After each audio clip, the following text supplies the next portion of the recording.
To go through our train of thought, we began with, is there a God? We began, is there a God? We answered that yes. We asked if we could trust the Bible. We answered that yes. It's clearly different on the basis of its origin and its preservation, its translation, and its prolification. Now, proliferation. I knew I should have skipped that one. I could feel that coming.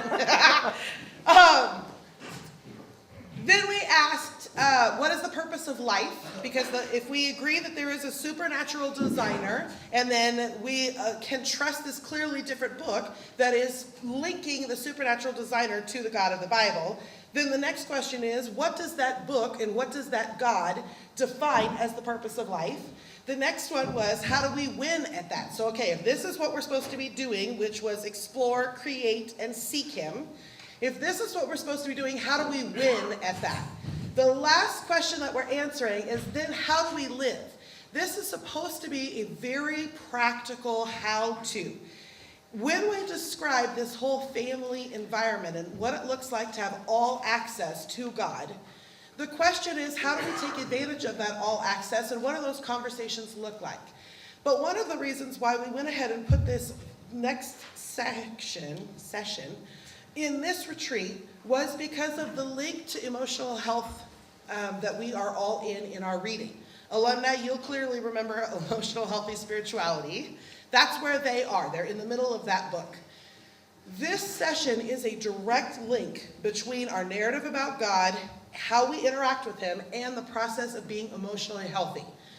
So I've asked the alumni to pepper me with questions as we go, because this is straight out of my gut. This is an analogy that God and I have been building together. It's just an analogy, a way to picture how to do this. But sometimes when you have these things that are deep in your gut, you can make leaps of logic that I'll say one thing and I'll say the next thing to me, but there are steps in between there that you needed to hear. So I've asked them to speak in as we go, but the same always applies with you guys. If I'm making a jump, speak up. How can you say that is a question I find safe and comforting. I'm going to be doing my drawing over here. I don't think I can probably handle the mic and that, so we'll just go for it. So in Emotionally Healthy Spirituality, he likens our lives to an iceberg. You guys are all that far in the book, right? Right, yeah. Okay. The basic premise of that book was his discovery that you cannot spiritually mature beyond your level of emotional health. That it doesn't matter how much you love God and you want to serve him, you will stall out at whatever level of emotional health that you have. So his premise is press into emotional health so that you can continue to progress in your spiritual maturity. So I started this analogy with an iceberg. Since then, the staff, when we were talking our way through this analogy, the staff was like, it's actually more like a volcano. But my thought is, if I say to you the Christian life and intimacy with God is best expressed in a volcano, probably not the picture that really holds water. But then I also thought of a tree, but because I've spent a couple of years pressing into this. Iceberg holds water?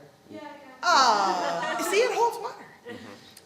Since I've spent a couple of years pressing into this analogy of an iceberg, we're going to draw an iceberg, but honestly, the parts of a tree, the life cycle of a tree, that kind of stuff, a tree would totally work. So you can draw this analogy how you see fit. I'm going with the iceberg. So we are an iceberg, according to Pete Scazzaro. You can still hear me if I'm this loud, right? You're all fine? Was that a no, Tyler? Okay, Tyler, just for you. Oh, that's Grady. All right. His premise is that an iceberg, the reason he used the iceberg analogy was because we can only see a small portion of an iceberg, that all icebergs are not top-heavy. All icebergs have significantly more under the surface than they do above. Can anybody, alumni or not, tell me what's on the top of the iceberg versus what's on the bottom of the iceberg? Andrew? Oh, Lori, you want to take a crack at it? Okay. Your conscious mind, so then this would be your subconscious. And it's beneath the water, like submarines.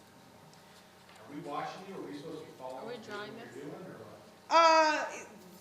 You are capturing what we're talking about. So if that makes good sense to you and that's the right language for you, capture that. That's totally fine. Yes. On this? Oh, I'm sorry. You're right.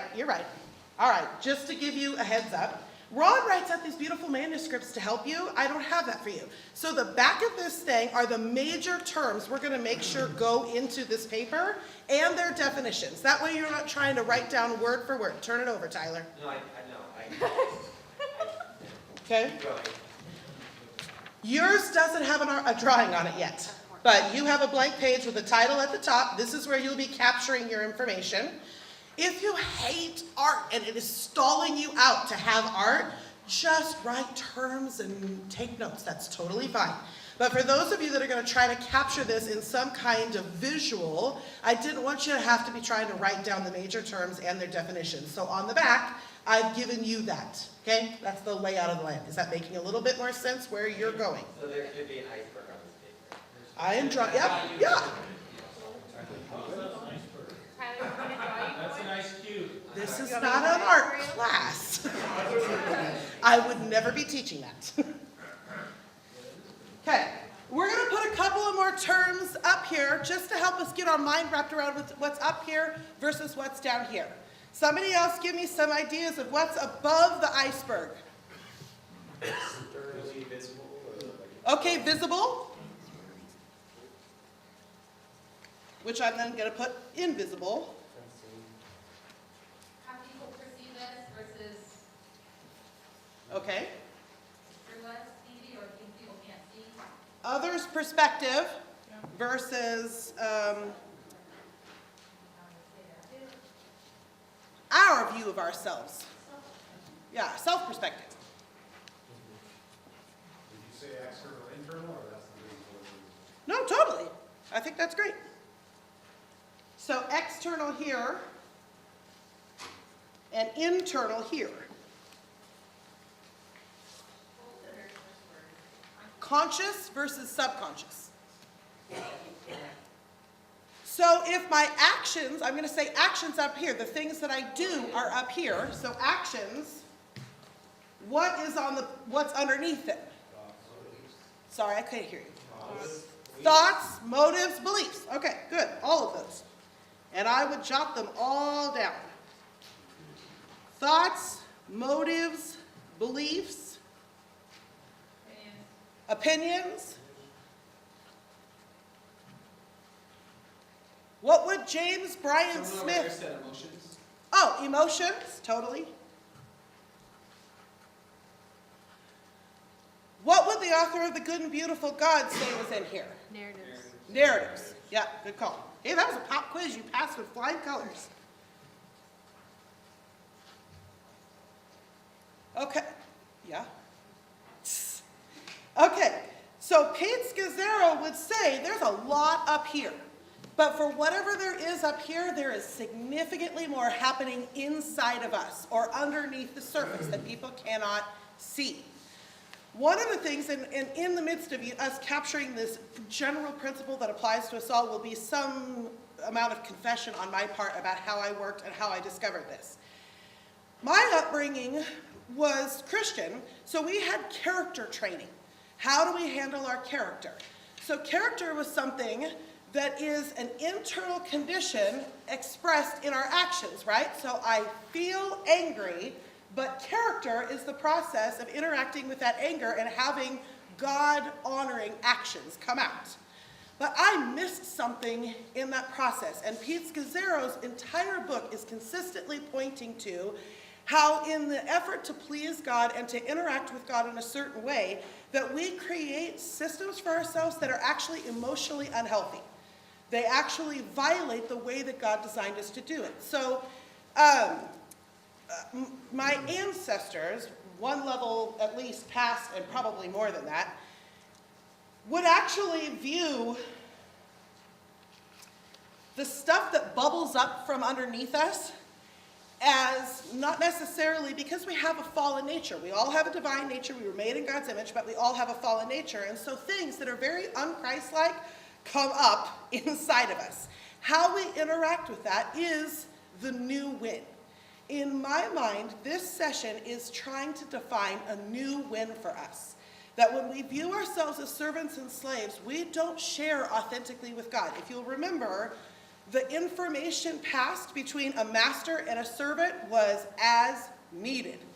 So if the master gave the servant an instruction that the servant didn't like, the servant is not going to let them know, that makes me feel marginalized. I feel like you're taking advantage of me. They're not going to talk about that because it's inappropriate to that relationship and it's not needed. I viewed God that way. So God would give me an instruction in the Bible that was hard to handle, but I knew what character was, for crying out loud. So when gurgled up, no thank you, I do not want to do that. When that gurgled up from the inside of me, what I thought character was shut up. No, we don't think that way. God is God. So here's where we begin to capture some of these squiggly lines that come up. I'm going to come back and define this source. But inside of us, we all experience this. There is a source of thoughts, opinions, emotions, motives. We all have that source. Those things are coming up, whether we like it or not, but they're coming up. They travel, a lot of them, up into our external world. So if something happens to me and the emotion of frustration is surfacing, if I don't catch it in time, it ends up exposing itself up here into my external behaviors. Oh, Shauna, come on. That is a very unpleasant experience, so I'm going to put the things that happen inside of me come out into my outside world sometimes. But that could also be a positive thing. I'm experiencing a retreat that I thoroughly enjoyed. Generally, when you see me, positive things are happening in my life on this retreat, so you can see externally the positive that is gurgling up inside of me. So in our external lives, we have stuff happening all the time that is both positive and negative that shows itself in our actions, in our external world. The question is, how we view God changes how we go about this. And I will tell you the way I went about it wrong, emotionally unhealthy for a very long time. Life would happen and something negative would come up for me, something that I was not proud of. And it would gurgle up and I would think, well, in the name of God, he would not be proud of this. This is not a good thing that I'm doing. I shouldn't be frustrated about this, or I shouldn't be judging that person, or whatever is negative. Something negative gurgles up and I would cap it. I would not allow it to come out here. So I felt that frustration with Shauna, but I would not allow myself to growl. And I would cap that thing. This, on the back of your paper, you don't have to look there, but on the back of your paper, this thing is going to be labeled the character cap, okay?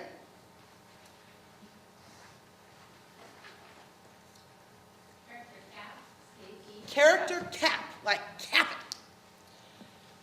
it. It is the process of, in the name of character, shoving my emotions down, keeping a lid on them. It gets capped off before it can get to my external world. For decades, I thought this was character. That's what I thought character was I couldn't control the fact that crap was coming up. I could only control whether or not I let it unleash on you or I let it leak out. The problem is, well, if you saw me within the first half hour this morning after waking up, no matter how much character I have, I'm just going to do a dotted line. It still leaks. This first half hour today, I was struggling to wake up, and I wasn't overtly grouchy. I didn't snap anyone's head off, but it was still leaking. And there's a second problem with this character cap.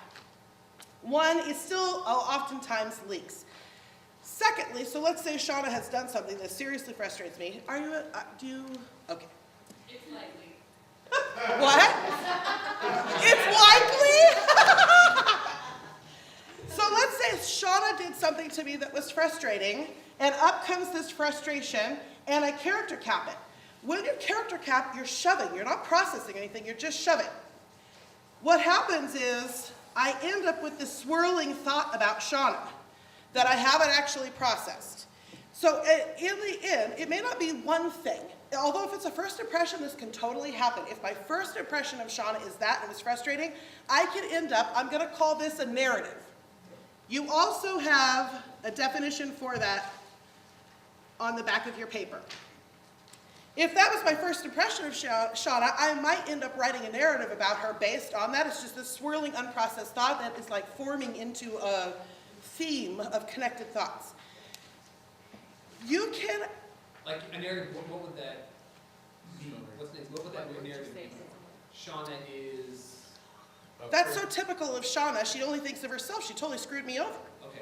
That's a narrative. Instead of, oh, that did not feel good how this worked out, and then processing through internally, maybe even externally, instead of that, it's like, that's so classic her. And now I have this whole story written about Shauna from an experience. I may have a whole bunch of experiences with Shauna, I probably will, that are positive and negative, but when we do this character capping, it can be really hard to discover what I actually think about Shauna because I have positive and I have negative. It isn't until one of these negative interactions that I think something like, that's so classic Shauna, that I realize, oh, I have a narrative about her, that she is just into her own thing and it screws me over every time. Is that a, okay. You also have positive narratives about people. Narratives are not always bad. You have narratives all over the place, positively, negatively. I don't actually mean to give narratives a bad name by doing this. What I mean to say is when we character cap, we end up with unprocessed narratives going on. And those unprocessed feelings end up adding, they swirl, and I would even say they fester. They begin to get bigger and fester. Sarah? Well, we don't necessarily have positive. Correct. That's why I said under here you can have narratives all over the place. The danger of the character cap is it is, by nature of its character capping, that's probably creating a negative narrative. You could just as easily have a narrative over here that had no cap at all. That's a great question. That's a great question. Are narratives the same as judgments? No. Can you express the difference? Are narratives the same as judgments? When you get a string of judgments put together, positively or negatively, that's a narrative. Okay? A narrative is a conglomeration. The good news about a positive narrative is if I've got a positive narrative going about Uriah, he can do negative things and it doesn't wobble that thing. There's space for that because of it. The trouble is if I have a negative narrative about Shauna, you're going to end up being the villain. If I've got a negative narrative about Shauna, I can have positive things happening and it doesn't actually wobble it either. That's what happens with it. Yeah, that's, anyway, did that help? So far we have two swirls. One came up and got a character cap and then circled into a festering bad negative narrative. The other was just a source that ended up coming into a narrative that was positive. It didn't start with a character cap, so it was positive. It works totally fine. I'm sorry, I couldn't hear that. It's just a general fear. It's just internal. I really appreciate Ron. Ron is a good guy, intelligent. It just kind of sits in here. So when Ron does stuff, that just plays into that. You know, like, Yeah. well, I do sometimes, but not always. You know, like. Our narratives show, Just so if I have developed a whole bunch of narratives that are cynical, then you would know me to be a cynical person. Our narratives do show. The point of drawing this one is mostly just to show the character capping doesn't work. That it both leaks and then it creates festering narratives that are probably not fair to Shauna. Tyler. Oh, I'm trying to understand. So I understand with the character cap, that's how we start creating the negative. okay. The negative one. The leaking thing, that means like the outward, right? That when I like, if I have a bad narrative about someone, then when I meet with them, that comes across. Is that what the leaking Okay. means? Whatever is going on down here generally leaks out, positively or negatively. In this case, all I'm trying to show is that even when we character cap in general, it still leaks out, but also when we character cap, negative narratives get formed. Did that answer your leaky question? Okay. Ernesto? So would you say that a narrative is a short story or a long story that you put behind something that it usually has a conclusion either negative or positive, Yeah. That's great. and it's emotional. It's an emotional conclusion, right? No. Not always. Doesn't have to be, well, I mean, this is your emotional life, so if you're defining emotions in that sense, yes. I would not go so far as to say it is emotional in the sense of like dangerously subjective or whatever. It is part of your emotional experience, yeah. Okay. Keith? The leak Yeah. Would you say that that's where, like, I guess sarcasm could come from? Like passive aggressive sarcasm? Is that what you mean? Yeah. Totally. Oh, no. Hey, I know that you probably won't do that much speaking, but because you have no voice, maybe you could just come sit here on the stage so when you do speak, you've got a mic. Or sit comfortably and take the wireless, yeah. wireless. Oh, that's fine. Maybe he needs this oil. Life in your car, and that. He's gonna be sleeping. Over here. That's my very light voice. Wow. It wasn't even said that to me, somebody did. What's up, Morgan?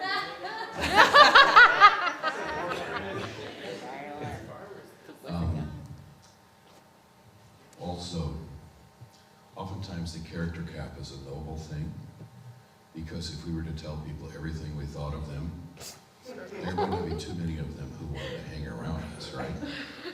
So a lot of times, this is the R version, and this is the G-rated version. You got what you understand what I'm It's saying? filtered.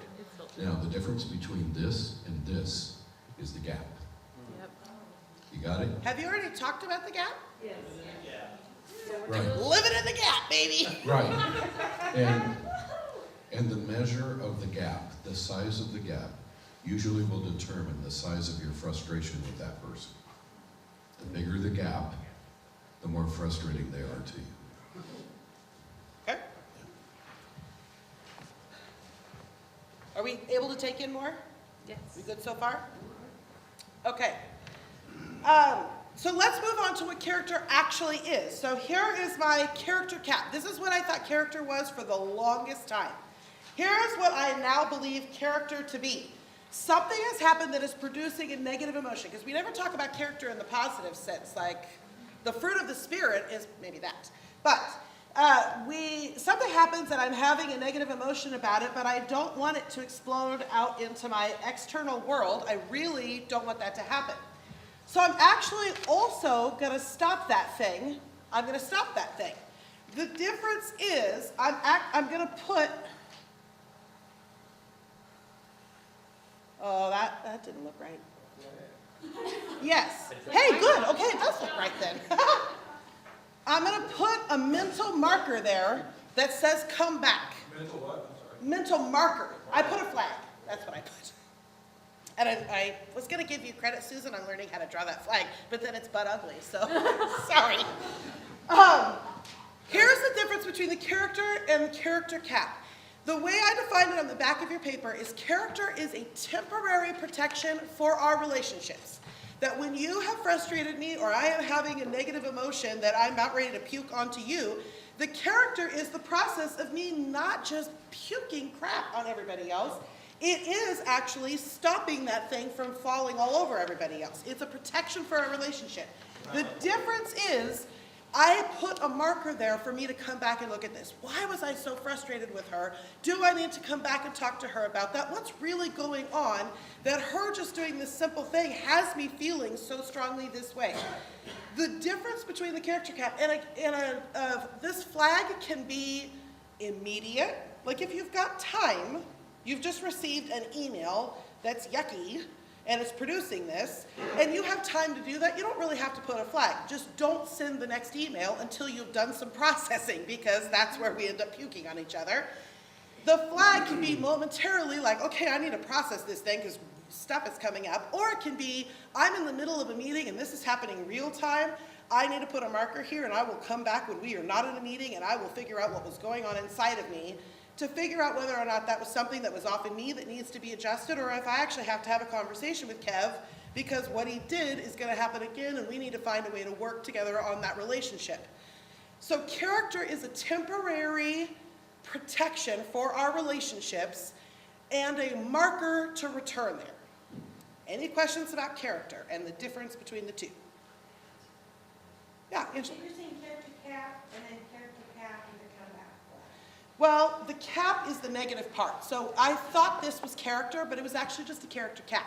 True character has a marker to come back. It isn't capping it. You are going to process that. You may not be able to process it right now, but you are going to process that. It's not really a character cap, it's kind of just a cap. It's just character. This is actually a suppressed emotion, okay?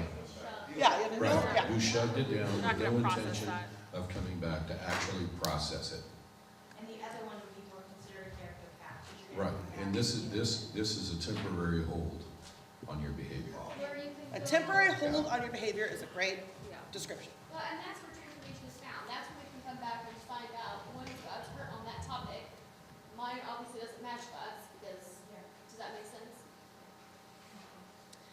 It is my supposition, one of the reasons why I created this character cap instead of character was my bad theology. My understanding was that God was disappointed in me for these negative things that were coming up. That I shouldn't be afraid. I shouldn't be annoyed. I shouldn't be having negative opinions about you. I shouldn't be, anything negative that was coming up was being categorized by me as disappointing to God. Well, you saw them as sinful, Yeah. or at least I saw them as sinful in me for sure. What we ended up talking through was the fact that we actually thought that our positive emotions came out of our divine nature and our negative emotions came out of our fallen nature. That we were ashamed because we thought the negative emotions were coming out of our fallen nature. That if we got more spiritually mature, we wouldn't be experiencing frustration with you. We wouldn't be experiencing fear. That the more spiritually mature we got, the less emotions we would have. We would only have the positive emotions. Anybody else resonate with that idea? Okay, it is, I don't know where we get it, but we got it. We got it firmly.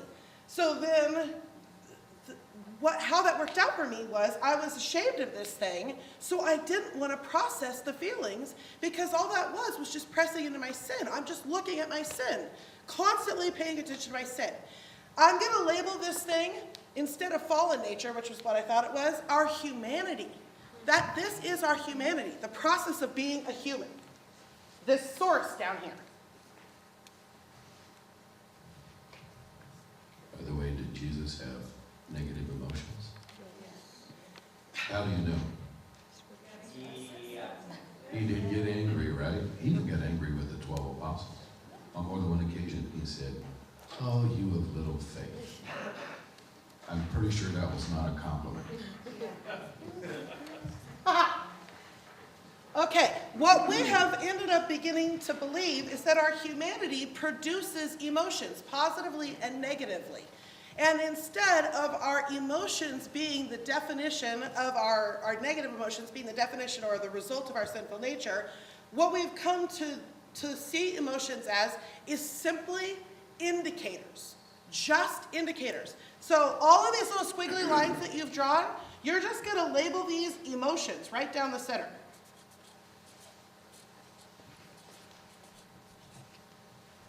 They're all just emotions. Some of them are positive, some of them are negative. They are just emotions, and they are just indicators. That might make a little bit of sense when you consider what we are calling character, that it's an indicator to look here. Hey, look here, that anger is telling you something is off. Either their behavior is off or your response is off. Something is off, look here. But I actually have come to thoroughly enjoy the process of my positive emotions also being indicators. When I get that gurgly sense of joy, I now stop and think, like, what is happening in this moment? I am discovering things about myself based on what joy is telling me about myself.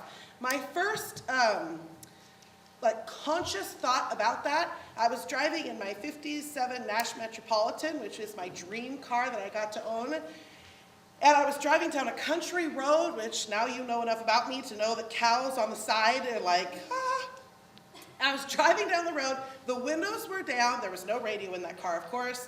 The cows are off to the side, grass smell is coming through, and I just gurgled contentment in life. This is awesome. That's just an indicator. Relish this moment. Phrase this moment in your mind. Come back to this moment when life is hard. It also, actually, that car ended up being kind of expensive to care for and kind of a pain in the butt. And it didn't stop me from ending up selling it because that was the prudent thing to do. However, when I was starting to feel guilty about Jason having to give me rides places and us having to do all this shuffle, one of the things that God did was take me back to that moment where I realized owning that car was not a practical choice. That was self-expression.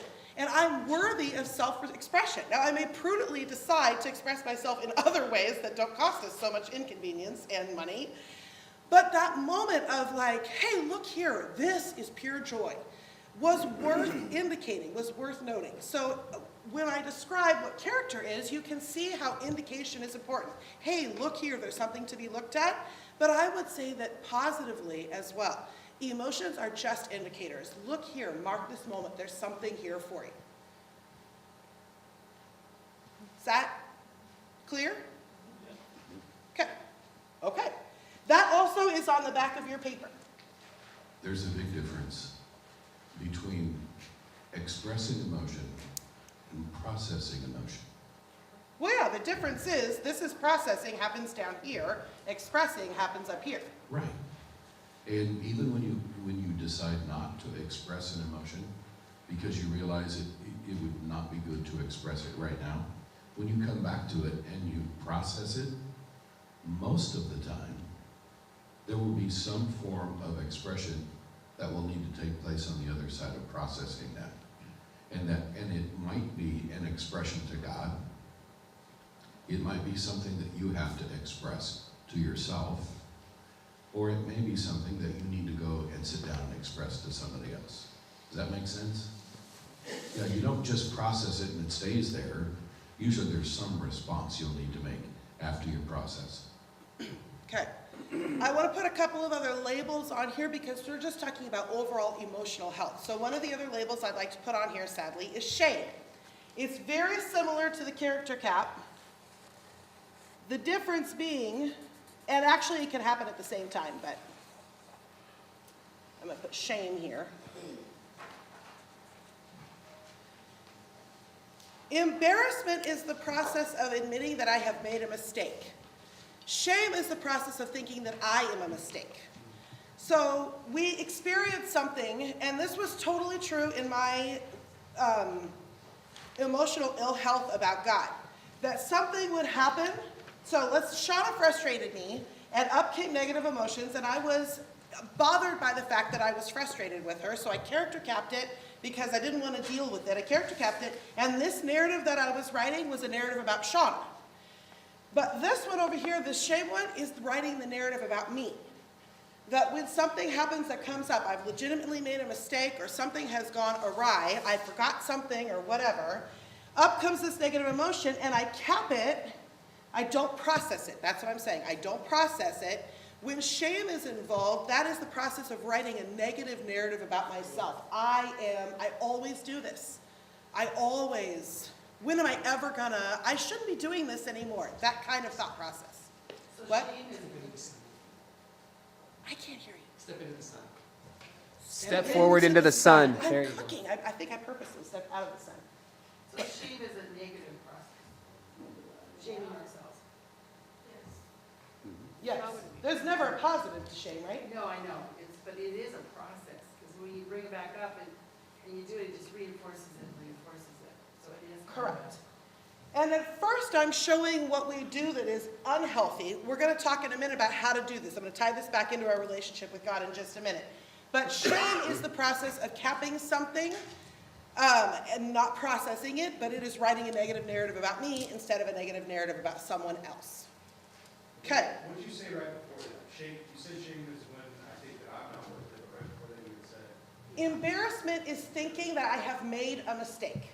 This is not in your notes. Embarrassment is thinking I have made a mistake. Shame is thinking I am the mistake, or I always do this, that kind of thought. Credit to that goes to Brene Brown. Yeah, I did a bad thing versus I am bad. There, I did a bad thing versus I am bad. That's a guilt. Oh, guilt. Yeah, guilt and embarrassment versus shame. Good call. Ah, thank goodness the sun went away now. It's very hot. It's like a... Okay, so now, do you get the layout of this? Are you tracking the analogy? It's just an analogy. It's just a way to picture it. Now I want to connect the dots. So I've already done, this is the process of emotional health is the appropriate interactions with our emotions. What I have suggested is the appropriate interaction with our emotions is not to label them as your fallen nature, but to recognize them as part of your humanity and to actually process them as they're happening so that our lives end up reflecting what we want them to reflect instead of the leaks that are coming out or the explosions that are coming out, that we get to enjoy who we are becoming, what we are expressing. That's the emotional health piece. As relates to seeing God as our Father, having full access and this intimacy with God, that's what I want to switch into now. And bear with me, for those of you that don't love animals, I really apologize because I see God through nature. I was watching a documentary on the bottom of the ocean, and there are these little shrimp that live on volcanic vents. And it's like crazy hot water, but that is their thing. Like they live on the vent, they jump up and they eat invisible stuff out of it's apparently a very fertile environment. So they just sit there and they eat stuff out of this crazy water. That looks insane to us. It looks like, how can you possibly do that? I'm gonna tie that in just a second with God. And please don't be offended. God ends up being the shrimp in the story. Spoiler alert. Prepare your hearts to start your arms. The first few times I shared this with people, it was mortifying to them that I saw God as a shrimp, but whatever. You said a bad thing, but you're not a bad person. Thank you, Mark. I feel no shame. I am embarrassed, though.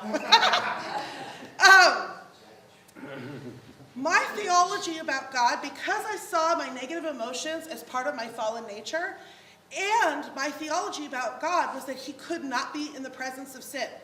He couldn't. He is a perfect God, a holy God. He cannot be in the presence of sin. So when I pictured God coming near to me, I was really hoping he would be hanging out up here, where I have less sin, because I was capping a whole lot of things. Whenever I pictured intimacy with God, like having him in here, it was mortifying. Like the picture of him being in this muck was really bothersome to me. So much so that I did not invite him very often past this line. In fact, most of the time when he and I were processing negative anything, it was because one of these had happened. I had exploded and we could not ignore the fact that that did not go well, and then we had to talk about it. But when I pictured him coming in here into the fullness of my humanity, a perfect holy king, infinite God, showing up and seeing the full muck of me was mortifying. So as you can imagine, we had virtually no intimacy. Virtually no intimacy. Those of you that are married or in a healthy family kind of interaction, if you picture what it would look like to keep your family here, it's raw. It's like, it's off. It's totally off. It doesn't work. For us to have somebody relegated to just this portion of our lives is no kind of intimate relationship at all. The process of bringing somebody down into here is where we share life. That's what God is desiring for us. Even if somebody had told me that, my theology about God, the servant master theology that I had, would never have allowed him in here. That's like getting the royalty, the queen mother, into the pantry with you while you are messing up a recipe. Like, you gotta get out of here. I might have to bring in purchased goods. I don't want you to see how this is going. So you were the servant who smiled and spit in the soup. Totally. Totally. Yeah. Yeah. I kept God at a nice, comfortable distance. I didn't mean to. I honestly thought that was me showing respect to his holiness. That's not his holiness. To his perfection. He can't muck around in here. That seemed disrespectful. Here is how I'm going to tie the shrimp in. Here is how I have begun to visualize what intimacy with God looks like. And I don't know how to draw shrimp, so I'm very sorry. Yeah,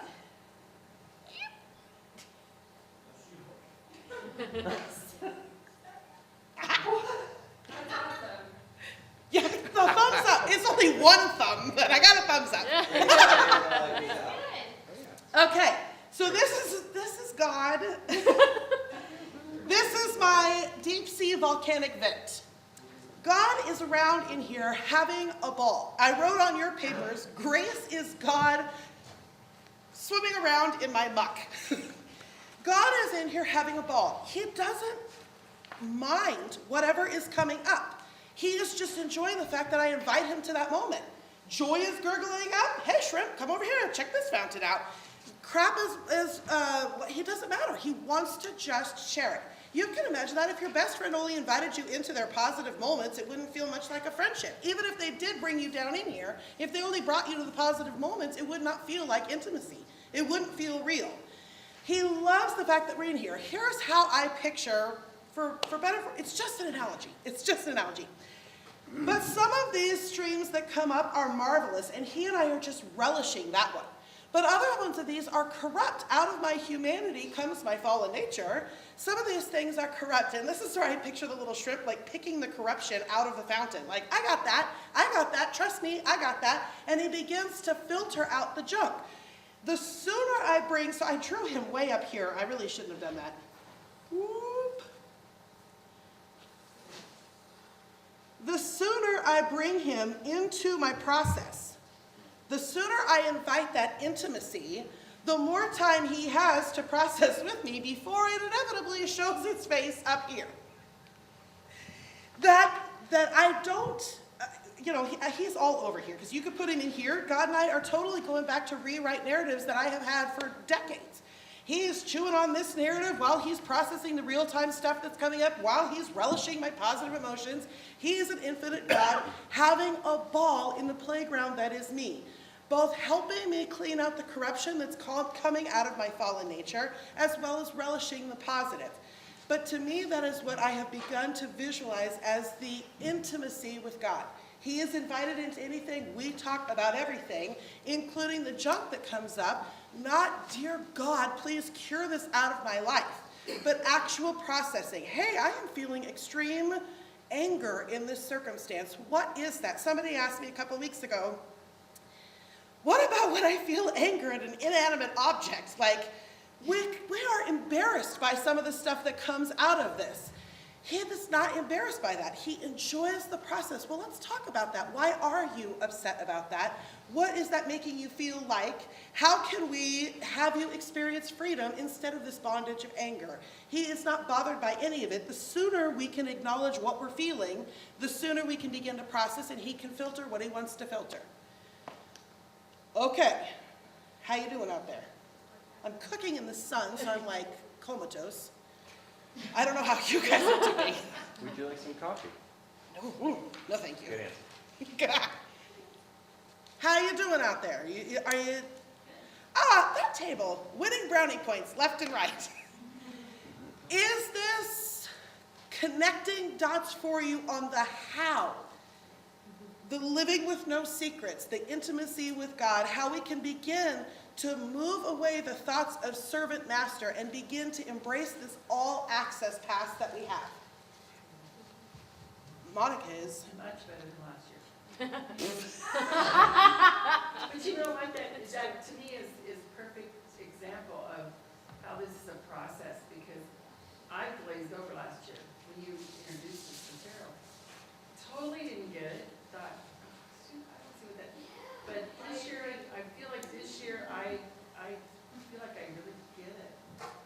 okay. Yeah. Is there anything that you're getting this year that you would like to speak into, how you saw it last year, that would help people that are hearing this for the first time?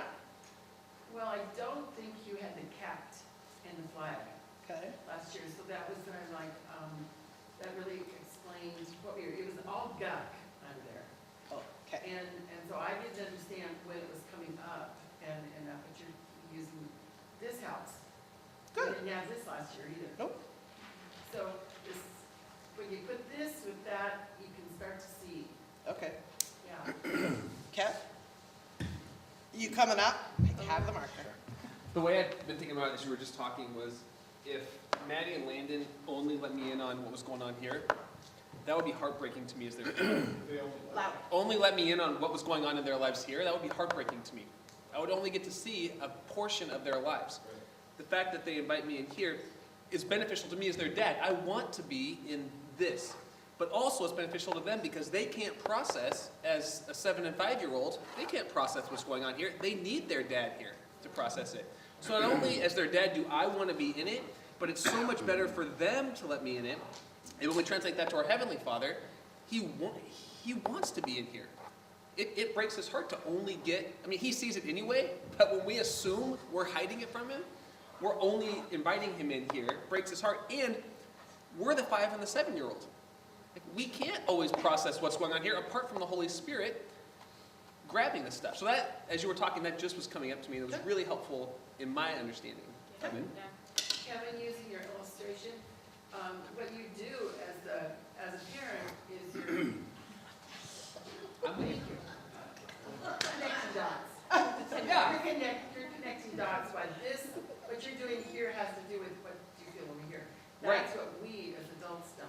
We're mucking at it. We don't understand exactly what that has to do with. And it's interesting. I was thinking about this as our group was talking in our debrief time. I don't have patronizing thoughts to my kids when they have 7-year-old and 5-year-old thoughts. I don't think, how could you think that? That 5-year-old thought, you idiot. Like, I don't think that about my kids. I think that's a perfectly appropriate thought for a 5-year-old and a 7-year-old. But I think when we think about God and we think He's looking at us and thinking, how could you have those feelings and thoughts, right? Yeah, Where like He's disappointed. Like He's disappointed, where He's saying, no, I created you with emotions. And now let me help you figure out what's going on in your internal life. You know what I mean? He's not looking at us patronizing and thinking, oh, there's that whatever again. You know, that insecurity, that shame, that judgment, that anger. He's thinking, of course you have these emotions. I created you with these. Now let's process them together. You know, He wants to do it. So, Yeah. The interesting thing about a 7 and 5-year-old is they haven't written any shame narratives yet. They're never Yeah. ashamed. They might be embarrassed, but they're never ashamed because they are born with the sense, I belong here. right, yeah. Can you talk a little bit about how, like, what did it look like? I'm just spilling ice in here.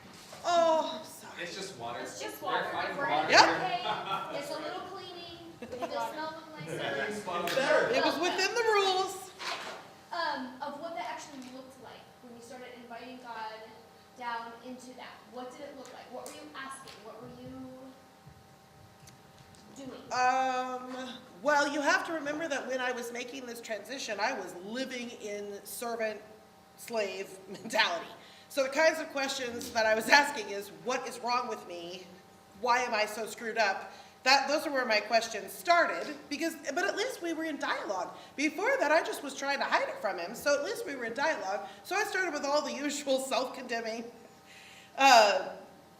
questions, but that was a place to start, and it was better than not asking at all. The kinds of questions that I ask now are way more neutral curiosity. That sounds funny because curiosity is not neutral, but neutral as in, I'm not assuming Shauna is totally screwed up, and I'm not assuming I'm totally screwed up. Like, what happened here? There doesn't have to be a villain. I was pretty sure when I was doing this back in the day, there was a villain to the story somewhere, and it was either you or it was me. Now it's neutral. Like, what happened here that this is coming up? But there's curiosity. Like, I just want to know. I don't really care. If it's her, I now feel a lot more confident that God and I can talk about the process of forgiveness.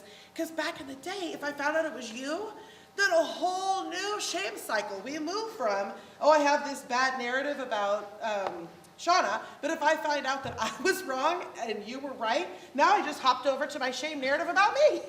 So I didn't have curiosity. I didn't want to talk about it because either I was going to have to try to forgive you, which was miserable, and then would lead me to shame, or I was into a shame cycle for me. So now that because I'm not condemning myself for having this cycle of emotions, there's this curiosity. What's going on in there? And then I am looking to name things, not name villains. I am looking to name what is that actual emotion? I am actually afraid. I am actually insecure. I am feeling very vulnerable. Now I'm looking to put some names on it so I can start to. I think what I was wondering is, what got this on your radar? I think a lot of us go through life not really recognizing, like, this is brand new information. What got this on my radar? Yeah, what gets on your radar when you have a feeling to stop and think? Oh. I need to invite God in. I need to think about this. Does that make sense? I'm so sorry. I'm going to ask a question and I have to go. Nice. Right. Well, what originally got it on my radar was my V's were starting to clog all of this up. There was I couldn't keep up with the amount of processing I needed to do, so originally it was, I need relief. Something is wrong here. I am full of negative crap. So that was originally what got on my radar. What became part of my day-to-day interaction, which is what I think she's actually asking, how did I get this on my radar to where throughout the day I was asking those questions? It was only a matter of giving myself permission. What am I feeling? Permission. I was never giving myself permission because I was pretty sure that if something negative started to come up here, if I gave myself permission, it was like a speed pass to rubbish happening up here. So I wasn't giving myself any permission to actually feel what I was feeling because I was pretty sure that was like a fast pass. That's the word I'm trying to think of at Disneyland. It's like a fast pass to it all of a sudden exploding out of my life. So getting it onto my radar where I was constantly asking these questions was just a matter of giving myself permission to feel. Whatever was there, what is there, feel it. She highly agreed with that answer. She thought that was perfect. Tyler. What, in my own life, that explains a lot why Lisa works with me, and so I go to her a lot for my help, and she would always come back to me and go, take the judgment out of what you're feeling right now, and let's actually see what's happening. Nice.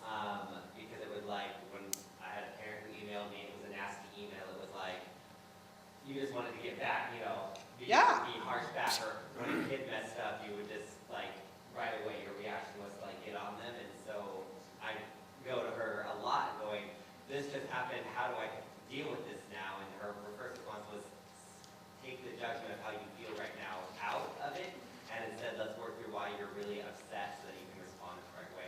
And I would get so frustrated with her, because it was like, I just want to deal with it, like, I need to aggressively, like, get back at them, and this is making sense now. She was trying to protect you. Why she keeps telling me all the time to take the judgment out, because she never explained this part to me. Yeah. The thing is, when junk happens to you and you want to explode, either you could character cap it and write a horrible narrative, so she's trying to help you process your emotions so you don't end up writing them as a villain, but also if you did explode and have one of these, you know what comes right after one of these? Guilt and shame. The shame cycle. So she's both saving you from writing them as a villain, and she's saving you from having to have a shame cycle after you have shot back and then been like, I shouldn't have said that. Yeah. Okay. I've had plenty. Okay. Cap. I was gonna say, have you ever been home or with friends or whatever, and you're physically with them, but your mind is somewhere else? Work, something that happened, someone said something. That is all those unprocessed, that's an unprocessed narrative or emotion going on. Yeah. And what happens with our lives, why God wants to deal here is because if those just keep building, right? And then our whole subconscious is filled with these narratives in our world, we can't ever engage with what's actually going on in real time. So we've got so much going on below the surface under us. And that's where Jesus wants to bring freedom by actually helping us unpack some of that internal stuff. Yeah. Building on that, a good thing to write down is whatever doesn't get processed accumulates. Yeah. You can't stop this because life keeps happening. You can't stop this. So if you're not processing, it is just building up in here. Yeah. Sarah. I don't know deal with all this in real time, so we're having something go on here and all my junk's coming up. How do I process it? It's not a real conversation. Two things I would say. The first is much simpler. That is the role of character. You can't process it real time, so you employ character, patience and generosity of spirit. You employ character and charitable assumptions to protect your relationship in that moment, and then you go and you process it. The second thing I would say is this becomes faster and faster and faster the more practice you have. When I first started this process, I was terrible at spotting my narratives. It was a fog of crap in there. And so it took a little while for me to start filtering this stuff, even to what they were that was in there. And then secondly, so it was completely full and I was unskilled at it. So this is where it's like, start now. Who cares? It'll be a journey. But it's better than staying like this. I didn't care what it took. By the time we were dressing this, I was going to do anything God said. I did not care. So I just start practicing, because the more you employ this principle, this gets much cleaner in here. You don't have as much to filter through, and you begin developing a skill to be able to do it real time. Now things will happen. Shauna does what Shauna does, and I can instantly see, oh, that is nicking a common insecurity in me. This is not a big deal. This is, okay, there's that insecurity in real time. So I'm not even having to like protect her from my bad. I can immediately see what that is. But the beauty is, now that I have employed this, I don't have nearly so much shame. When I realize, oh, this is about me and my insecurity, it's not, oh, there I go being insecure again. It's like, nope, God and I are talking about that. I've got a shrimp in that fountain. Okay. Are we good? Is that? Yeah, well done. You guys hung in great. Good work. Yeah. Okay, so you're calling the caps the secrets. The title is Living with No Secrets. Yeah, you're right. So at first I would have defined this the secret, because I wasn't letting God down here at all. But you're right, in individual moments, that is a secret I'm keeping from God as well. I would not consider this a secret because I put a flag to mark it. Right. So even though we're not processing it right now, I'm not keeping it as a secret from God. No, that's like self-control. Yeah, totally. Here's one other thing. The real value of living in community is inviting the people in your community below the surface. Oh, I totally forgot. Okay? And Yeah. it's really easy to have community above the surface, where we all smile and all we show is sort of our purged behavior and our purged thoughts and our purged feelings and emotions. But if we want community to actually be part of the transformation triangle, got it? We have to invite community Down here. below the surface of our lives. On my chart with the staff, because I was viewing the shrimp as my example of intimacy with God, I put people down here too. That's what intimacy looks like, is when I'm sharing this stuff. When I invite you in before I've got it all buttoned up and all figured out, when I say, I am so afraid of this thing that's coming up. That's intimacy. Actually, I said that to a little group of us as we're walking in the door. I got a lot of nerves about this next session. That's not all buttoned up. That's raw, that's real, that's intimacy, because it's not nice and filtered before we get here. It's totally different if I say to the same exact people after the thing is done, I had a lot of nerves going into that session. There's no intimacy there. That's like a retroactive, don't you wish you knew that about me before? Like, anyway. Anything else? We're gonna button that up. Let's have one more thing. So Yeah. just as far as like the real time, because I have a lot of instances where those things come up and it's, very emotional. Yeah. Obviously stirring something up before my brain can think about it. I'm feeling defensive and. Yeah. So is that kind of like, let's say between my husband and I, so there's certain triggers. What we were talking about the other day is it's emotional maturity of being able to say, wait a second, something's bubbling up here, I don't know what it is, but maybe we should not have this conversation right Yeah. now. I mean, is that kind of like, That's the flag. is that? It depends. There's tons of marriages that are like, I can't handle this right now, and they never come back, you don't process. So Yeah. that's been a pattern. Yeah. I'm trying to not do that, but it's still, Right. those emotions come up and it's still, like, That you're describing character. For you to say this conversation is not going in alignment with what our character would like it to be, this is going to be more damaging than whatever topic we were trying to solve. Let's call a timeout on this thing and circle back around. Is you saying, I'm going to protect our relationship. We will come back when we can handle this in a more mature manner, or the circumstances are better because the boys are not interrupting us, or picking a better time. yeah. Being emotionally mature to say, we're on our way out to dinner right now. This is not the time, yes, to have our budget committee meeting. So that's just kind of the emotional Yeah. of nothing about spirituality, it's more emotional. This whole process is, in my opinion, both. The overall iceberg analogy is about emotional health, so you're totally right there. When we start talking about the role that God plays in it, that's why Pete is saying you cannot spiritually mature beyond your level of emotional maturity. You can't. We need to be emotionally healthy in order for us to progress with God, because intimacy with God is not possible when our emotional maturity is not letting him in here. Yeah, go ahead. Ron, well, you both were talking about the goal of God as Father is transformation. Yeah. And transformation is The down there. strip. Up top is just, what would you say? Conformity. Conformity. When I character cap and I just make sure my behavior is right, this is just conformity. I'm not changing. Nothing is changing. I'm just allowing myself not to express whatever is actually And happening. there's no freedom if we're just trying to No. control our filters our entire lives. Oh, good Lord. I mistakenly believed that repeated conformity would produce transformation. If I'll just conform long enough, often enough, well enough, I will be transformed. Because surely this is a habit that I'm like, it does not work that way. It only increases my pressure because I was never getting better at that game. Because the more that was in here, the more was leaking out. Right. Ernesto. So you're talking about this, it is an inside job, but it can be done in community, but not necessarily in community. It can be done by yourself, Yeah. but also it can be done in community.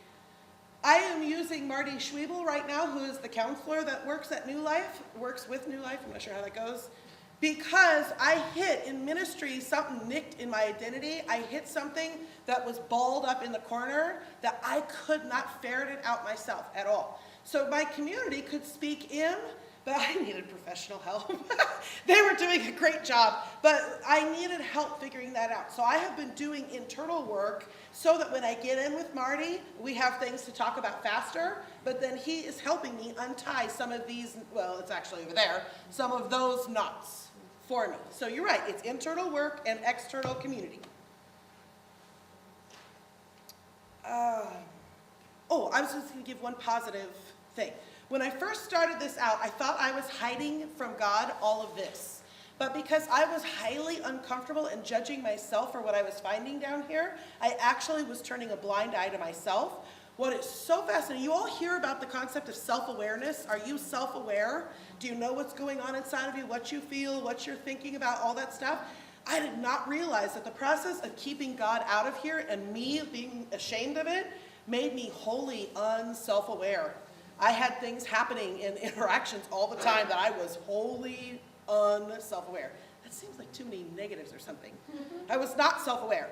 The process of learning to actually process this stuff was my process of becoming self-aware. All right. Yeah. Where does this all come from? Where's this concept? You mean this analogy? Yes. Conversations with God Night and a shrimp documentary. Thank you, National Geographic. I mean, iceberg was Pete Scazzaro, so I guess this is 3 years in the making because I read that one 3 years ago, the iceberg, and then just started putting pieces together. It's still just an analogy, but this is how I have begun to think about it, and it's been helpful to put words and pictures on it. But yeah, you're not going to find that in a book. You'll find it in her next book. Yeah. No! Yes, Kev. I had to walk through that. You know my story from this weekend. At break, if people want, I can walk anyone through an example of this weekend where that process was like a multi-day process. If you're interested in seeing how this is walked out with me, both shame, false narratives, Okay? and how I got. So at break, if you want, I can. He is inviting you in here. Okay. Aww.